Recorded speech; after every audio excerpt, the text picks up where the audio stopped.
পুরো বাংলাদেশ যেন একটা অন্যরকম দেশে পরিণত হয়েছে এই সময়টায়, ঠিক যখন আমাদের প্রিয় দল, যে দলকে নিয়ে, যে টিমকে নিয়ে, যে দলের ক্রিকেটারদের সামর্থ্য নিয়ে, অ্যান্ড ডেফিনেটলি এটার পক্ষে যুক্তিও আছে, দলের পরিকল্পনা নিয়ে অনেক ধরনের বিতর্ক ছিল, সেই দলটা শুধুমাত্র এশিয়া কাপের টপ 4 সুপার 4-এ কোয়ালিফাই করেনি।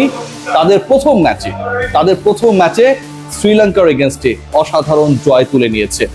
যে বাংলাদেশের চেজিং অ্যাবিলিটি নিয়ে সবসময় প্রশ্ন ছিল, সেই দলটা অলমোস্ট 170 রান চেজ করেছে। যে বাংলাদেশের ওপেনিং পেয়ার নিয়ে প্রশ্ন ছিল, সেই দলের প্রথম ব্যাটসম্যান শূন্যতে ফিরে যাবার পর সাইফ হাসান যেভাবে খেলেছেন, যেভাবে ডমিনেট করেছেন, যেভাবে এক পায়ে ভর করে নুয়ান থুসারাকে বাউন্ডারি ছাড়া করেছেন, দৃষ্টি নন্দন সেই ছক্কাটাই যেন বলে দিচ্ছিল যে এই ম্যাচটা বাংলাদেশের। মা ক্যান্সারে আক্রান্ত, ফর্ম নেই, মানসিকভাবে চাপে সেই তাওহিদ হৃদয় যেভাবে কামব্যাক করেছেন, বাংলাদেশকে জিতিয়েছেন, স্ট্রাইক রোটেট করেছেন, 31 বলে 50 তুলে নিয়েছেন, এবং ভরসার নাম সাইফ আউট হয়ে যাওয়ার পরের ওভারে 16 রান তুলে সকল প্রেশার রিলিজ করেছেন। সেই বার্তা দেয় যে এই বাংলাদেশটা অন্যরকম। বাংলাদেশ এই মুহূর্তে প্রথম ম্যাচে জয় পেয়েছে, আরো বাকি দুটো ম্যাচ ভারত এবং পাকিস্তানের বিপক্ষে। এমন একটা সিচুয়েশন দাঁড় হয়েছে এই মুহূর্তে, এবং এটাই ফ্যাক্ট, যদি বাংলাদেশ এই দুই দলের বিপক্ষে অন্তত একটা ম্যাচ জিততে পারে, এই বাংলাদেশ যদি ইন্ডিয়া আর পাকিস্তান যে কোনো একটা দলকে হারিয়ে দিতে পারে, বাংলাদেশের ফাইনাল কেউ ঠেকাতে পারবে না ভাই, আকাশ চোপড়াও না। আজকে বেহায়ালক পোস্ট করেছেন গতকাল রাতে ইনফ্যাক্ট, যে বাংলাদেশের খেলা নাকি তার খুব ভালো লাগে, আগে থেকেই নাকি তিনি বাংলাদেশের সাপোর্টার। এরকম দু একজন সাপোর্টার বাংলাদেশের দরকার, যারা পেছনে গিয়ে দুর্নাম করবে, বাজে কথা বলবে, এবং উদ্বুদ্ধ হবার পর 180 ডিগ্রি ঘুরে যাবে। বাংলাদেশ দলকে নিয়ে কেন স্বপ্ন দেখছি, আর একটা জয় প্রয়োজন, এবং ভারত পাকিস্তান এই দুই দলের মধ্যে যে কোনো একটা দলকে হারালেই বাংলাদেশের ফাইনালে যাওয়াটা খুব অসাধারণভাবে সম্ভব। সবচেয়ে বড় ব্যাপার যেটা বাংলাদেশের, যদি আমরা খেয়াল করি যে সবশেষ সিরিজগুলোতে বাংলাদেশের রেজাল্ট, সবশেষ সিরিজে 3টা সিরিজে বাংলাদেশ টানা জিতেছে। বাংলাদেশ এশিয়া কাপে ঢোকার আগের সবশেষ 8 ম্যাচে 6টায় জিতেছে। এশিয়া কাপে এই দলটা ভাই সবশেষ যে 4টা ম্যাচ খেলেছে তার 3টায় জিতেছে, ব্যাক টু ব্যাক ম্যাচ জিতেছে আফগানিস্তান এবং শ্রীলঙ্কার বিপক্ষে। একটা দলকে বলা হয় এশিয়ার second best team, Rashid Khan নিজেই বলেন, আর আরেকটা দল নাকি গতকালকে বাংলাদেশের কাছে হারার পর প্রমাণ হয়ে গেছে তারা সেকেন্ড বেস্ট টিম, ইরফান পাঠান যেটা বলেছেন। তো এই যে ঘটনাগুলো ঘটেছে, এই যে আলোচনাগুলো হচ্ছে, বাংলাদেশকে নিয়ে কেউ আলোচনা করে না, বাংলাদেশের পারফরমেন্স নিয়ে কেউ আলোচনা করে না, বাংলাদেশের টানা 3 জয় নিয়ে কেউ আলোচনা করে না, বাংলাদেশের টানা 3টা সিরিজ উইন নিয়ে কেউ আলোচনা করে না। আলোচনা করে কারা? আমরা করি, আপনারা করেন, বিরক্ত হই, খুশি হই, আনন্দে উদ্বেলিত হই, রাত 2টা পর্যন্ত খেলা দেখার পর কন্টেন্ট দেখি। সেই দলটা এমন একটা পর্যায়ে রয়েছে, যেই পর্যায়ে পাকিস্তান নেই, যেই পর্যায়ে শ্রীলঙ্কা নেই। ভারত আমি ধরেই নিলাম যে এক পা দিয়ে রেখেছে ফাইনালি, কিন্তু বাংলাদেশের তাদের সঙ্গী হবার জন্য ভারতকে হারানো তো জরুরি না। বাংলাদেশ জাস্ট যদি পাকিস্তানের বিপক্ষে ম্যাচটা জেতে, তাহলেই বাংলাদেশ ফাইনালে চলে যাবে। যদি নাও জেতে, ভারত পাকিস্তান এই যে ম্যাচটা হবে, এখানটা আমরা ধরে নেই যে ইন্ডিয়া জিতে গেল, পাকিস্তান বাংলাদেশকে যদি হারায়, আবার শ্রীলঙ্কা যদি পাকিস্তানকে হারায়, আর শ্রীলঙ্কা যদি ইন্ডিয়ার কাছে হেরে যায়, তাহলে ভারত ছাড়া বাকি 3 দলেরই একটা করে উইন হবে। বাংলাদেশ যে লাস্ট ম্যাচটা জিতেছে, রান রেট যদি বেটার থাকে, এই একটা জয় নিয়েই বাংলাদেশের, সিরিয়াসলি বলছি, ফাইনাল খেলা সম্ভব। একটা জয় নিয়েই সম্ভব। সেই জায়গায় পাকিস্তানকে যদি বাংলাদেশ হারিয়ে দেয় 25 সেপ্টেম্বরে, বাংলাদেশের ফাইনাল কেউ ঠেকাতে পারবে না। এই দলটার এই মুহূর্তে সবচেয়ে পজিটিভ জায়গা কোনটা? মুস্তাফিজুর রহমান যে সময় দরকার ছিল, যে সময় জ্বলে ওঠার প্রয়োজন, যে সময় মুস্তাফিজের পারফরমেন্সটা আমরা এক্সপেক্ট করছিলাম, he did his best. Towhid Hridoy almost তার লাস্ট ম্যাচ খেলতে নেমেছিলেন, বাদ পড়ার জন্য একটা অপেক্ষা, হৃদয়কে কেন ছেটে ফেলা হয় না।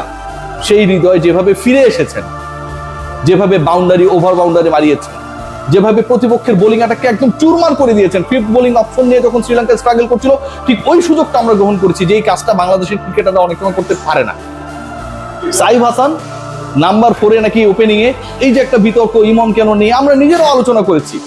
তিনি যে কোনো পজিশনের জন্যই যে নিজেকে প্রিপেয়ার করেছেন, যে কোনো পজিশনে তিনি যে বিধ্বংসী হয়ে যেতে পারেন, যে কোনো বোলার, যেই বোলার, স্পেশালি তুষারা, যিনি পুরো বাংলাদেশ দলের বিপক্ষে একটা বিশাল থ্রেটে পরিণত হয়েছিলেন, স্পেশালি গ্রুপ পর্বের প্রথম ম্যাচের পর, সেই তুষারাকে যেভাবে তিনি পেটালেন, বলে সুতা খুলে ফেললেন, যেভাবে 35 বলে 50 করলেন, যেভাবে 114 পর্যন্ত টিকে থাকলেন, বাংলাদেশের জয়ের ফুল মোমেন্টামটা ক্রিয়েট করলেন, সাইফ হাসানের জন্য কোনো প্রশংসাই এনাফ না। The way he played, top 3 K click করতে হয় বাংলাদেশে ভালো করতে হলে, ওই জায়গাটায় সাইফ ক্লিক করেছেন। প্রতিপক্ষের পেস অ্যাটাককে ঘুরিয়ে দিতে হবে বাংলাদেশকে ভালো করতে হলে, তুষারার বলকে তিনি জাতাভাবে বাউন্ডারির বাইরে পাঠিয়েছেন, একটা পায়ের উপর ভরপয়েন্ট স্টাইল। বাংলাদেশকে ভালো করতে হলে পাওয়ার প্লেতে ভালো করতে হবে, সেই জায়গাটায় বাংলাদেশ 59 রান তুলেছে। ভাবতে পারেন 59 রান। শ্রীলঙ্কা তুলেছিল যখন 53, তখন মনে হচ্ছিল তাদের স্কোরটা কোথায় গিয়ে থাকে। বাংলাদেশ যখন 59 তুললো 1 উইকেটের বিনিময়ে, তখন এই আত্মবিশ্বাস তৈরি হতে বেশি সময় লাগে নাই যে বাংলাদেশ রাইট ট্র্যাকেই রয়েছে। Mustafiz, what about Mustafiz?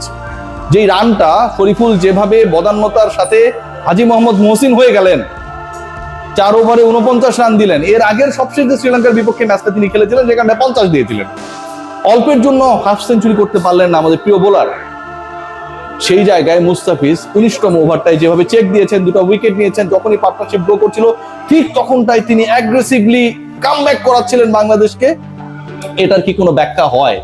Liton Kumar Das innings বড় করতে পারেন নাই, কিন্তু 18 বলে 25 রান, দ্যাট সিচুয়েশন অনেক অনেক বেশি কার্যকর ছিল। বাংলাদেশ টস জিতে চেস করার সাহস দেখিয়েছে। আগের ম্যাচে প্রথমে ব্যাট করে যেই ভুলটা করেছিল, চাপে পড়ি আমরা বলতে পারি, বাংলাদেশকে ব্যাট করতে পাঠিয়েছিল শ্রীলঙ্কা, মানে শ্রীলঙ্কার সাথে বাংলাদেশ আগের ম্যাচের কথা বলছি, সেই জায়গা থেকে বাংলাদেশ যখন সুযোগটা পেল শ্রীলঙ্কাকেই ব্যাট করতে পাঠালো। 170-এর কাছাকাছি টার্গেট হবার পর যখন আমরা সবাই হতাশ, যখন সবাই আমরা ধরেই নিয়েছি যে বাংলাদেশ হয়তো এই ম্যাচটা পারবে না, বাংলাদেশ 140-50 পর্যন্ত পারে, 168 করে ম্যাচ জিতবে, এরকম দল বাংলাদেশ অন্তত এশিয়া কাপে নিরপেক্ষ ভেন্যুতে শ্রীলঙ্কার মতো দাপুটে দলের এগেনস্টে, যারা বাংলাদেশের গ্রুপে বাংলাদেশকে হেসে খেলে 32 বল হাতে রেখে হারিয়েছে, সেই দলের বিপক্ষে বাংলাদেশ করে রাখবে, সেই প্রত্যাশা, সেই এক্সপেকটেশনস, আত্মবিশ্বাসের জায়গা কারো ছিল না। সেটাই টিম টাইগার্স করে দেখিয়েছে। একটা ম্যাচে কত ক্লাইম্যাক্স, যখন স্কোর লেভেল হয়ে গেল তখন মনে হচ্ছিল যে কি হয় না হয়, টাই হয়ে গেল নাকি, টাই হলে কি সুপার ওভার হবে, কত প্রশ্ন। পাইলট খোলা শুরু করেছে অনেকেই। যখন প্রথমে 0-তে তানজিদ হাসান তামিম ফিরে গেলেন, তখন মনে হচ্ছিল বাংলাদেশকে আরো একটা, ওই যে আবার শ্রীলঙ্কার এগেনস্টে দ্রুত 3 উইকেট হারানো, পাওয়ার প্লেতে ফেইল করা, শেষ পর্যন্ত 134-35 বিলো 40 স্কোর করা, 6 উইকেট জুটির উপর ভরসা করা, সেই জায়গায় কি আবার আমরা যাচ্ছি? যখন আমাদের তাওহিদ হৃদয় ক্রিজে আসলেন, ঠিক তখন আত্মবিশ্বাস যেন আরো কমে যাচ্ছে। লিটন কেন আউট হইল? আর যদি 5টা ওভার থাকতো বাংলাদেশের জয় নিশ্চিত হতো। হৃদয়ের উপর আমরা ভরসা করতে পারি না। প্রত্যেকটা জায়গায় আমরা যেভাবে চিন্তা করেছি, যেভাবে ফিল করেছি, বাংলাদেশ দলের প্রত্যেকটা ক্রিকেটার একদম ভুল প্রমাণ করে দিয়েছে সবাইকে।